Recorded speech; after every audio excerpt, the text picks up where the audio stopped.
Bueno, pues vamos a continuar con este muy importante y muy interesante asunto de la abdicación del Papa Benedicto XVI.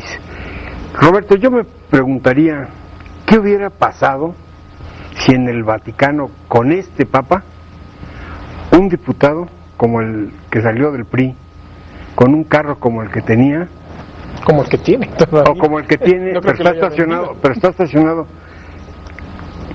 esas son las cosas que me gustaría que pudiéramos ver cómo, porque la verdad, la renuncia del Papa tiene una connotación mundial que hay que tomar en cuenta. Sí, ya estas gentes que tienen carros así, y cómo lo hacen, cómo le echó la culpa a su hijo, la verdad es que da pena ajena, ¿no? Bueno, pues el grado de cinismo pues tiene muchos alcances y no tiene muchas veces tanto límite. Pero, digo, al entender de la Iglesia, sin duda alguna, para poder hablar, pues habrá que entender la dimensión de lo que representa actualmente la Iglesia en el mundo. Y sin duda es muy amplia la situación, o sea, es un mundo de una comunidad, la comunidad eclesiástica es muy amplia. Y sin duda un escenario de repercusión en la jerarquía eclesiástica, sin duda afecta y mueve muchas esferas a nivel mundial. Creo que el escenario de lo que platicaba, y concuerdo perfectamente con Gerardo, es de lo que representa actualmente esta decisión del Papa Ratzinger. Sin un escenario de tratar de esconder absolutamente nada, como lo ha dicho Gerardo, sino de evidenciar que dentro de la Iglesia, como hay seres humanos, también hay derecho de errar y hay también posibilidad, porque al final de cuentas es de humanos errar. Hoy esta decisión que asume el Papa, bueno, es con un sumo de confianza en él, que ha depositado sin duda alguna en lo que él cree y en lo que él piensa. No da cabida a ninguna duda o suspicacia la manifestación que él realiza del por qué dimite de la Iglesia o por qué abdica, como ha señalado Pepe. Si bien es cierto que repercute en todas las esferas y ánimo de la Iglesia, pero bueno, habrá que ver si eso repercute también en las conductas de cada uno de los que son parte de esa jerarquía eclesiástica que hablamos: sacerdotes, curas, ministros, obispos, arzobispos, los que pertenezcan justamente a la curia eclesiástica.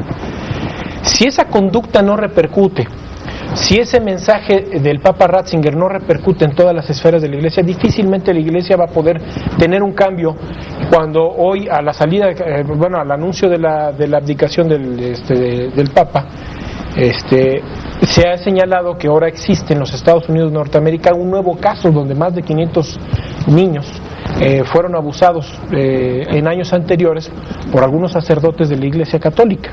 Entonces, bueno, aquí se habla de que es un escenario de conductas y que muchas veces ese escenario de conductas, de la manera más cínica, puede mostrarse, o de la manera más correcta se puede dar. O sea, bueno, aunque no es justificación el que la Iglesia reconozca la existencia de la pederastía dentro de sus filas, yo creo que es un primer paso que está dando el Papa con su abdicación, sin duda alguna es un en la cual va el mensaje, es acudir a todo borrón y cuenta nueva. Me parece que lo más rescatable para efectos del análisis político de la abdicación de Ratzinger es que plantea una pregunta muy interesante para todas las instituciones, y es: ¿estoy y está mi institución a la altura del reto? Es decir, ¿está él como Papa a la altura del reto que tiene la Iglesia hoy, en el 2013? Y creo que es una pregunta que deberían hacerse, para empezar, todos los políticos, y como bien dice Juan Manuel, todos los que tienen una representación social o pública. ¿Estoy en estas condiciones a la altura del reto? Me queda claro que el diputado priista que tenía un auto, además padrísimo, un E500 convertible, con valor factura de $100,000 en el estacionamiento de la Cámara de Diputados, me queda claro que no. Pero él es el ejemplo más burdo de un enorme ejército de funcionarios, de todos los representantes públicos, de todos los partidos políticos a lo largo de los años, que no han estado a la altura del reto. No tienen cómo tiene que ver bienes con los problemas que tiene el país. Y me parece que la gran lección política de Ratzinger, porque al final del día el jerarca de la Iglesia hace política, porque el Vaticano es un Estado, es esa, es el reconocimiento de que las capacidades no le permiten estar a la altura del reto. Y si bien es cierto, ojalá se hubiera reflexionado en una política pública como de seguridad, yo creo que hoy tenemos muchas otras preguntas en las que tendríamos que cuestionar y cuestionarnos si estamos a la altura del reto. A ver, yo aquí es donde yo trataría de acotar una situación. Creo que es importante el posicionamiento que tiene la pregunta que se hace el Papa en este tema, pero realmente yo creo que sí existen personas adecuadas en una sinergia de valores y de propósitos, y lo que es el problema resulta las instituciones. Quienes integran esas instituciones realmente son los que están preparados para enfrentar el reto y están a la altura de ese reto que le está demandando la sociedad en general. Porque puede haber una persona, por ejemplo, ahí está el ejemplo del Papa, o sea, existe una persona que está generando una evidencia de que, bueno, no comulga con una parte de lo que está sucediendo en la iglesia, porque, a ver, esa dimisión es también el decir, no comulgo en algo de lo que está sucediendo dentro de mi institución, como dice el Pero por eso, déjenme hacer rápido el paralelismo entre lo que sucede en el Vaticano y un gobierno como el mexicano. La iglesia hace 100 años no tuvo que enfrentar el escándalo de pederastia, no lo tenía que enfrentar, no tenía que salir a la prensa a explicar, no tenía que gestionar la crisis, no tenía que hacerle aclaraciones absolutamente a nadie. Bueno, hoy hay retos que para un nuevo gobierno existen y que en administraciones pasadas, bueno, se hubieran muerto de la risa. Pues, vamos, se resolvía con un plumazo, con una llamada. Y hoy el reto implica salir a los medios, hablar con transparencia, aclarar incluso hasta en redes sociales lo que sucede. La exigencia es otra. Creo que esa es la verdadera lección de la abdicación del Papa. La exigencia es otra. Hay muchos ojos encima de las decisiones públicas que se toman, en su caso, en la gestión de crisis de la Iglesia, pues en el nuestro, en tantos otros temas, ¿no? Bueno, por ahí yo tendría una acotación también.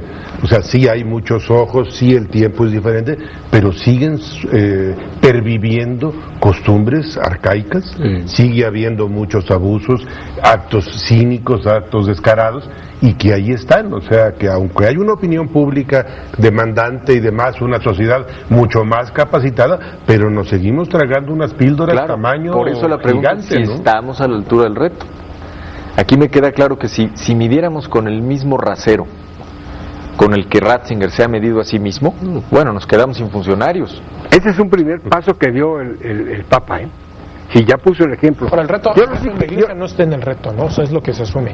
Digo, platicábamos hace unos minutos del tema, de que hay temas importantes, como dice Gerardo, como es el tema del preservativo, como es el tema del aborto, como es el tema de los matrimonios entre las personas del mismo sexo, que actualmente la iglesia no está preparada para enfrentar esos temas, y vemos las declaraciones, como lo hemos señalado, las declaraciones de que, bueno, es que los matrimonios entre gente del mismo sexo son animales, o sea, señalan los sacerdotes. Bueno, simplemente son evidencias o son acusaciones o son juicios de valor de manera muy errónea, muy cínica, muy torpe, y que sin duda alguna han puesto en un predicamento a la iglesia.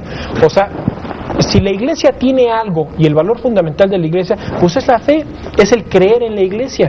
Y si los fieles no creen absolutamente en la iglesia por ese tipo de posicionamientos, bueno, hoy ha caído en un error, porque tampoco existe una línea de la iglesia, de la cúpula jerárquica de la iglesia, para definir el posicionamiento de temas tan importantes. Y creo que hoy la iglesia enfrenta un reto que no es menor, es un reto muy importante que le ha impuesto la sociedad, sin duda. Pero mira, ahorita que hablaban del paralelismo de la actividad pública en México con la actividad eclesiástica, pues sí hubo una época en que se podía sentir que el gobernador no era infalible y que se le puede decir no, por esto y esto y esto, ¿no?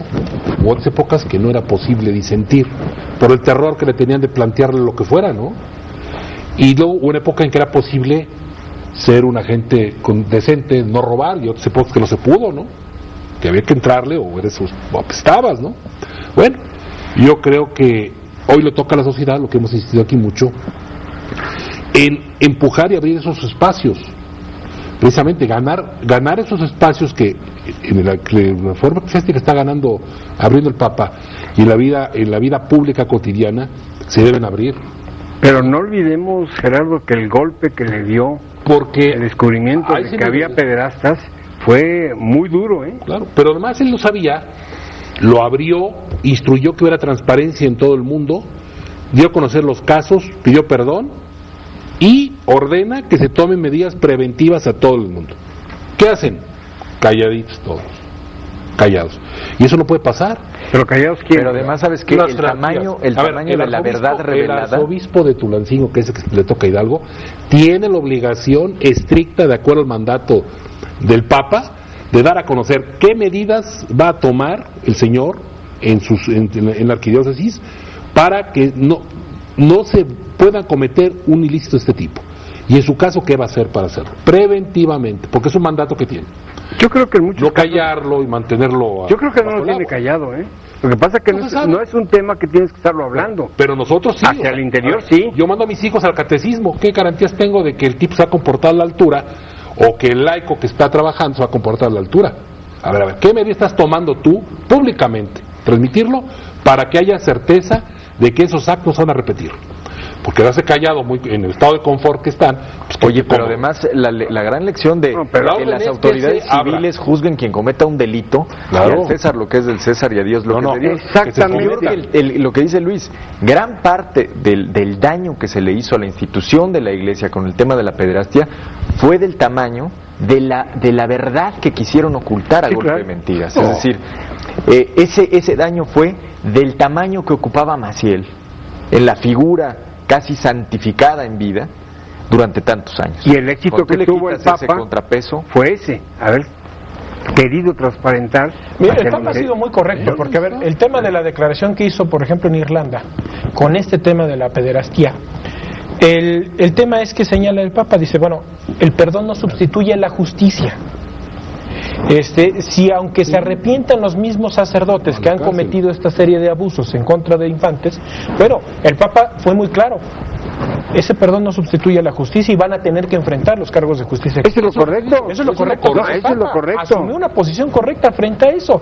Pero simplemente aquí existe un velo también de opacidad que han permitido que la propia Iglesia haya caído en ese tipo de cuestionamientos y que hoy el Papa trata simplemente de despejar para que se evite una confrontación con la Iglesia. Ahora tienen que asumir el compromiso y hacer lo que dijo el Papa, transparentar, generar la guía, darla a conocer y generar condiciones para que no suceda. A ver, pero aquí hay un punto que tocaste así de pasadita y despegaste otra vez, que tiene que ver con qué papel tiene que desarrollar el católico en este reto que enfrenta la Iglesia y el ciudadano en el reto que enfrenta el poder público en el país. Es correcto. Y yo creo que esa es una parte muy importante. Bueno, que el Papa diga, que los obispos, que los arzobispos tomen su responsabilidad y los ciudadanos seguimos estando al margen. Y cuando hablamos de ciudadanos debemos hablar de católicos y no católicos, porque la crítica la hacen muchas veces no católicos, pero cuando quieres imponer alguna de las disposiciones del Papa, por ejemplo, los no católicos dicen, a mí no me interesa porque yo no soy católico. A católicos y no católicos nos mandan al corte. Ahora me tocó a mí. Por favor, no se vaya, estamos en Visto Bueno Televisión. Volvemos después de unos mensajes.